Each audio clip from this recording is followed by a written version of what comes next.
episode of Travelogue. Come with us and explore one of the oldest grottos in China in Kashgar, Xinjiang. Go on a shopping spree in an unforgettable grand bazaar. Ignite your auditory senses and rediscover a long-lost form of music all at once. Marvel at the Thousand Buddha Cave, a combination of the spirit of Indian Buddhism and ancient Greek art. Or choose to be seduced by the sweet scent of Great Valley. It's all happening here.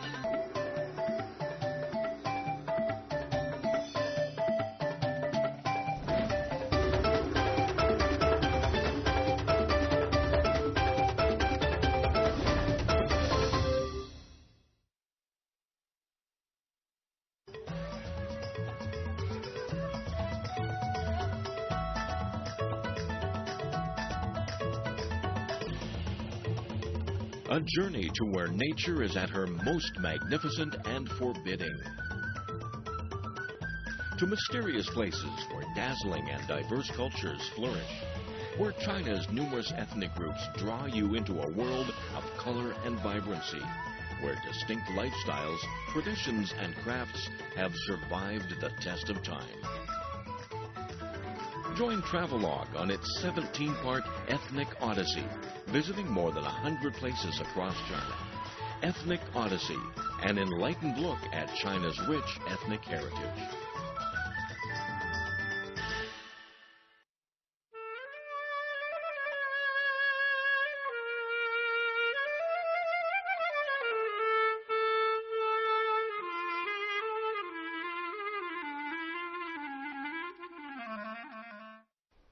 Variety in China's landscape, diversity of its people. Welcome to Travelogue's Minority Series. You're traveling from Kusha to Kashgar with me, Michelle Lin. In Xinjiang, you've already seen the lives of the local modern Uyghur minority. But where does local culture come from? What's influenced it? Let's go find out. Xinjiang is the largest province in China with a unique geographical condition and cultural heritage. South of the Tian Shan Mountains in Xinjiang are numerous cities populated by Uyghur people. In ancient times, these cities were part of the Silk Road. At this time, the western end of Hesi Corridor was split into three. In this area, numerous kingdoms flourished. One of them was the kingdom of Chuzi, known today as Kucha. Kucha is located in the south of Xinjiang, at the southern foot of the Tian Shan Mountains. Kucha is a Uyghur word meaning communications hub.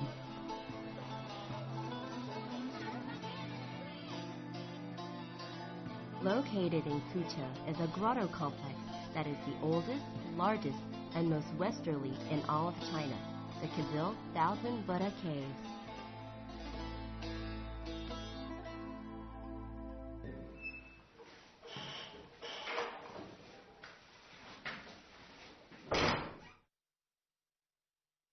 The murals that cover the walls of the caves have a definite Indian influence, seen in the clothes and mannerisms. Many of the murals are of a typically Gandharan style. That's a combination of the spirit of Indian Buddhism and ancient Greek art.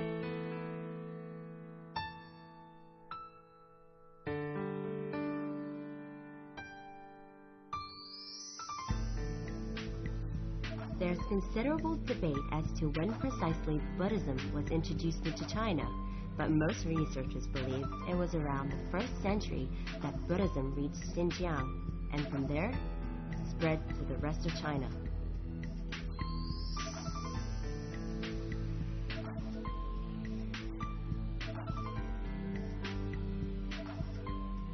There's something typically ancient Greek in the long faces, high noses, beards, and dress robes in these murals. In its interpretation of Buddhist legend, Gandhara art incorporated many motifs and techniques from the classical Roman art, including vine scrolls, cherubs bearing garlands, tritons, and centaurs. The basic symbolism, however, remained Indian.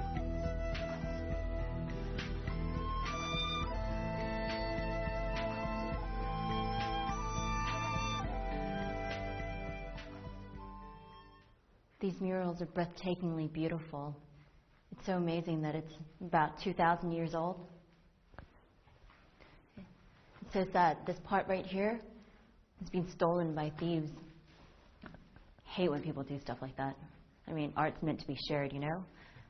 And like, I was told that these holes right here used to hold the statues in place. In the event of an earthquake or a natural disaster, they would be protected. It's such a pity that you can't still see them now. Besides the themes of Buddha and Buddhist legend, there's a lot more to see here. Depictions of daily life, for example, mountains and rivers in the western region, animals, birds, and ancient architecture.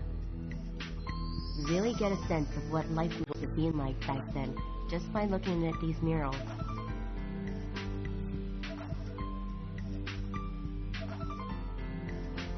If the murals are anything to go by, songs and dances must have featured prominently in the daily life of the people of Chuzhe. The famous Tang Dynasty monk Xuanzang is quoted as saying, "Of all the places I've visited, none has music more developed than Chuzhe." The story goes that once the Tang Emperor listened to Chuzhe music for 5 days and nights. Chuzhe music was in fact a big hit in the Tang Dynasty around the 7th century. The paintings are a reminder of the lost songs and dances of long ago. More than that, they are a key reference for rediscovering these lost arts.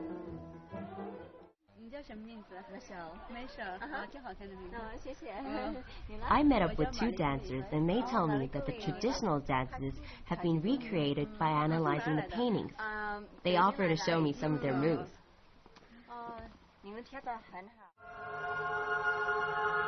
The dance describes the story of the aspars who flew down to earth.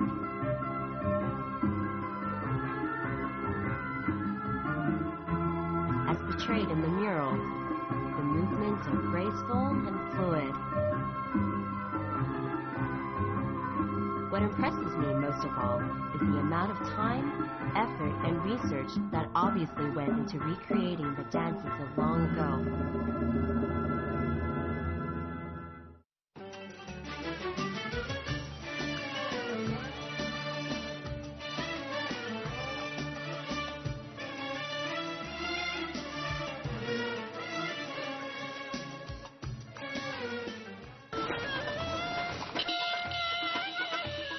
Kucha is a city with a long and culturally rich history, and while Uyghur people today live in a modern city, they still maintain some forms of their traditional lifestyle.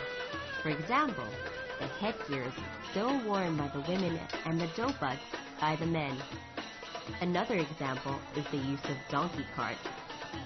It can be very unnerving to be stuck in what I can only call a donkey jam. The use of donkeys as a means of transport is so prevalent that Kucha is often referred to as the town on the back of the donkey. There are over 40,000 donkeys here, compared to the human population of 400,000. That's a 1-to-10 ratio. It's no wonder they joke that there's enough donkeys in Kucha to carry everyone in the country. That's not to say that there aren't any cars, but really, what's the point of a petrol guzzling machine when there's donkey power? The people of Kucha definitely know how to slow down and enjoy life as it comes.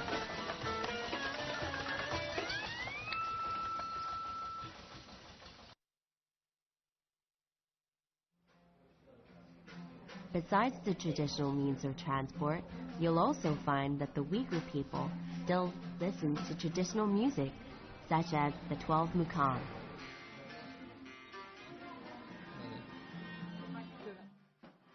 In the mid-16th century, the imperial concubine, Amani Sahan of the Kingdom of Yarkand, decided to compose a piece of music in 12 cycles.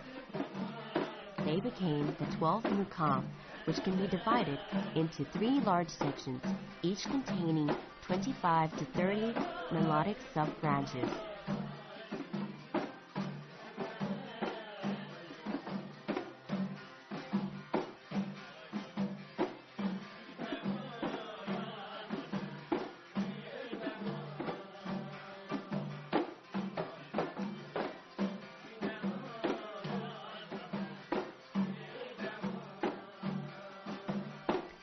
Mukam, as a combination of folk and dance, was made popular across the rest of China by the famous Mukam master, Turdi Ahun, and the musician Wang Tongshu. Nowadays, you can find copies of the 12th Mukam in Uyghur, Chinese, Arabic, and even English. The wedding party has arrived. It's customary for the bride and groom to pass a lit fire together. The idea being it symbolizes that later in life they'll be able to confront any difficulties they may encounter as a married couple. I've been to so many Uyghur homes, but we've yet to catch a wedding. We're so lucky to be able to have done that today. I'm going to go congratulate the newlyweds. Oh. Tony Aska, Mubarak Boson. When the bridal party arrives at the groom's home, they find the doors are closed.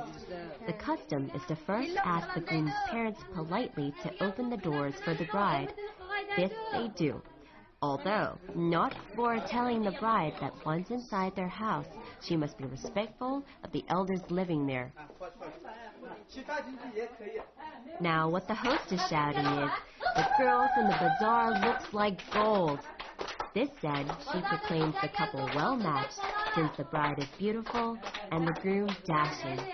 All this is said before the elders and friends are asked to wish them a good life together.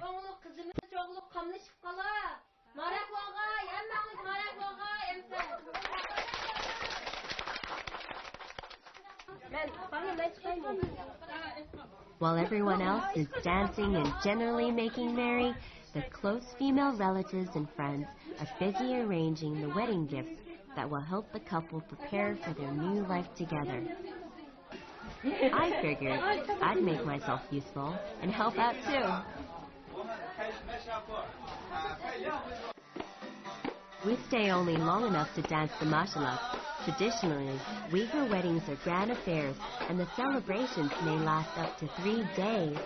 To my mind, they deserve a good celebration after all the hard work they've put in, from the matchmaking and proposal to the negotiations on the betrothal gift, the betrothal ceremony, and the religious ceremony, right up to the wedding itself.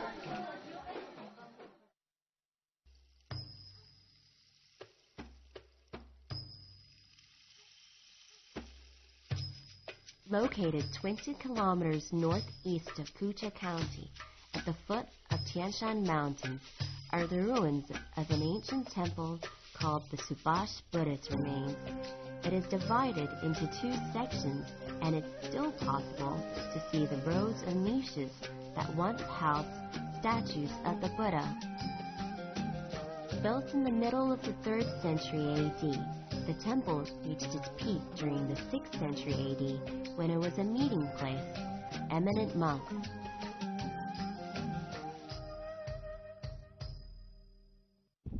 Over 1,200 years ago, 6,000 monks would gather weekly at the stupa to discuss and exchange Buddhist teachings.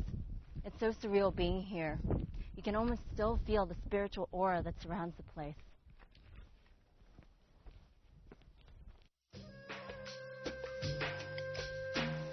There are many accounts revealing how important this site was to Buddhism. There's even a reference to it in Journey to the West.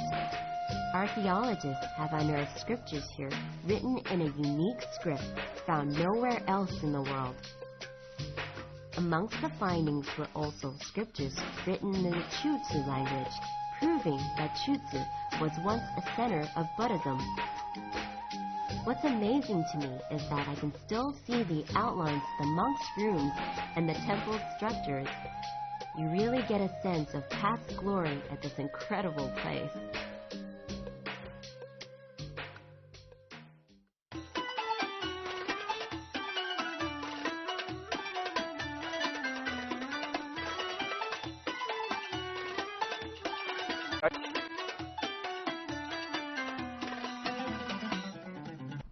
From Kucha, we drive past the Tian Shan Mountains to Kashgar. The multicolored mountains along the way are surreal, They almost look like a painting. Kashga was once an important stop on the Silk Road and a center of commerce. In the Uyghur language, the word Kashga means a place of many different residences. At the center of Kashga is Itka Mosque, the symbol of the city, where everything here revolves around.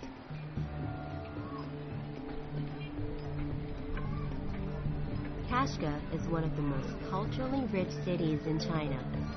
It's interesting to discover that here, specialty crafts are confined to different neighborhoods.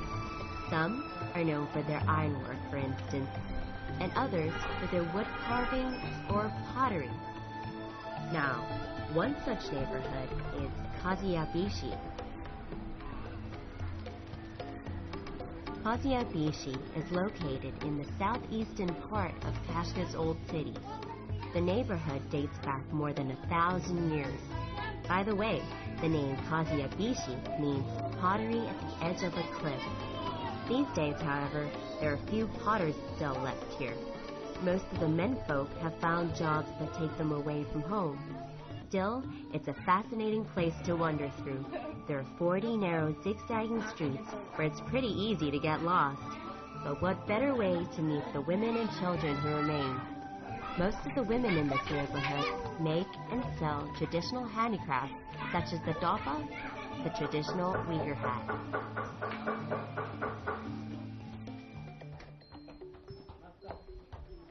The neighborhood of Koziabishi has about 640 families.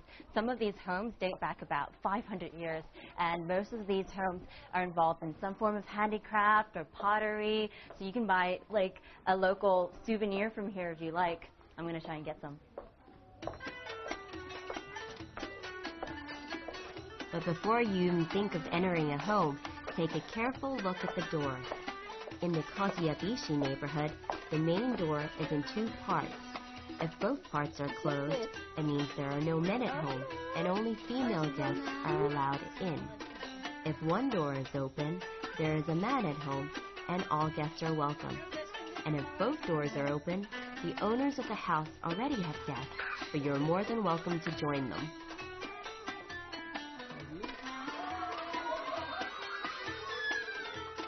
Don't be fooled by the modest exterior of these homes. Once inside, you'll see that the Uyghur people place far more emphasis on the interior of their homes.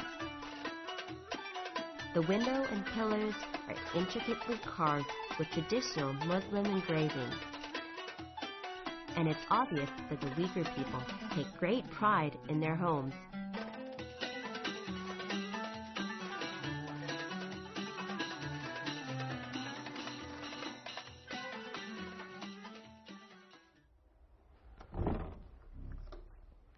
Oh boy. Oh. Okay, I can't exactly see how many stories that is, but it looks like a lot. All right, let's go for a climb.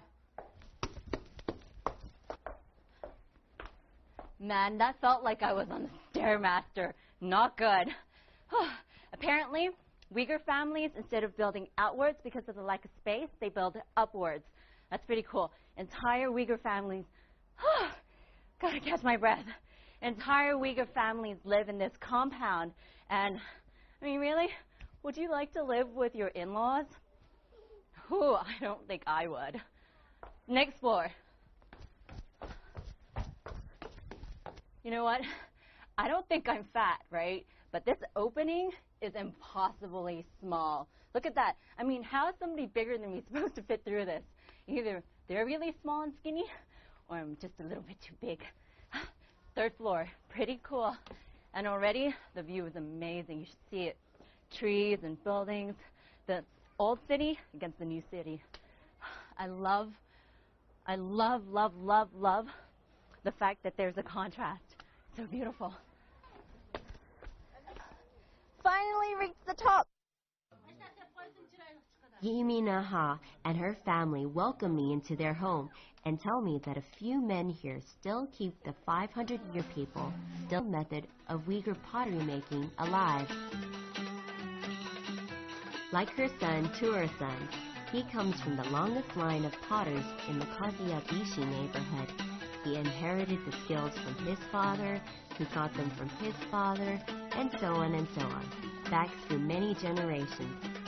The traditional potter's wheel is powered by the foot, leaving both hands free to create beautiful Uyghur-style pottery pieces. It must take years of practice, not to mention considerable skill to achieve that coordination. It's sort of like patting your head and rubbing your stomach at the same time. Most of the pottery made here is practical, stuff like jugs, bowls, plates, and vases.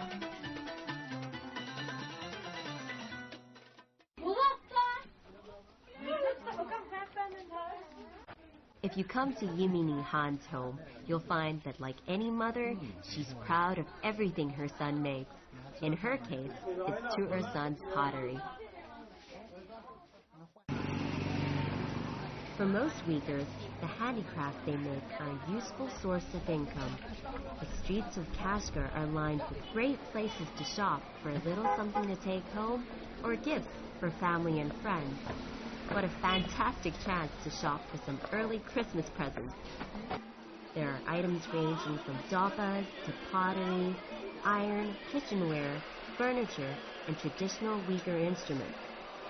These neat rows of shops are more than just a shopper's heaven. They're also perfect for just hanging out and watching the Uyghur craftsmen at work.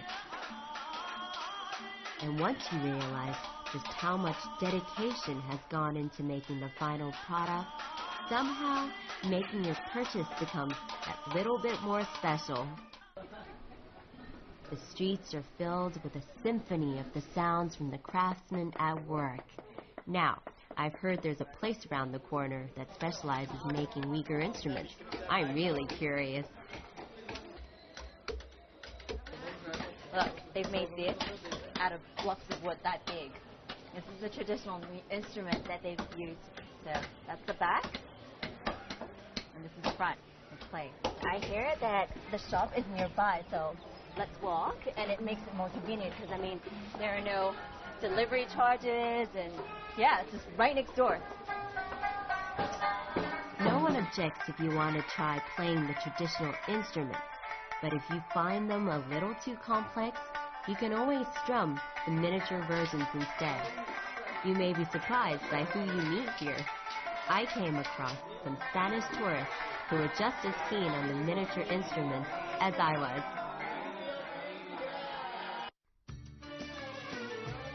I happen to love visiting local markets, and I hear that if you're looking for a little bit of local Kashga flavor, there's nowhere finer than the Central Asia International Grand Bazaar. My friend Eleanor accompanies me to help score some bargains. If you're looking for material for that new silk shirt, this is just the place to come. But it's not just about the clothes.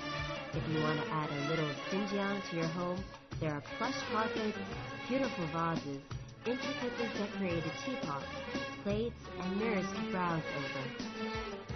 The Uyghur people are exceptionally good businessmen. Perhaps this is a trait from the days of the Silk Road. Most of the businesses here, like the handicrafts, are passed down from generation to generation. Don't be afraid to ask if you want to have a look at something. They're more than happy to show it to you. Rows of spices, preserved fruit, and nuts line the aisles, and the vendors yell out, offering passers-by a taste of their produce. So when you have your fill, you may need to buy clothing of a larger size. I'm not quite sure if fur is my thing, but if it's yours, you know where to come.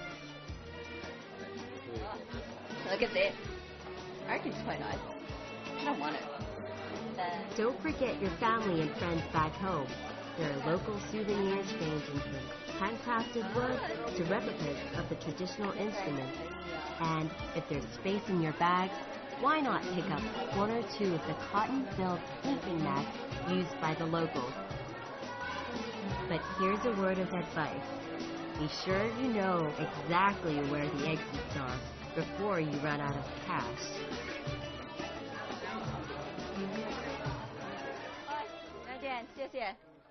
We've traveled along the Silk Road from Kusha to Kashga, and even after 2,000 years, it's still a hub for traders. It's bustling and it's full of energy, movement, and life. It's an amazing journey. Well, you know what? I'm all shopped out at the Central Asia International Grand Bazaar. Oh my God, what a tongue twister. Anyway, thanks for watching Travelogue. It's your turn to shop now. I'll see you later. This is Michelle Lean saying, hush, goodbye.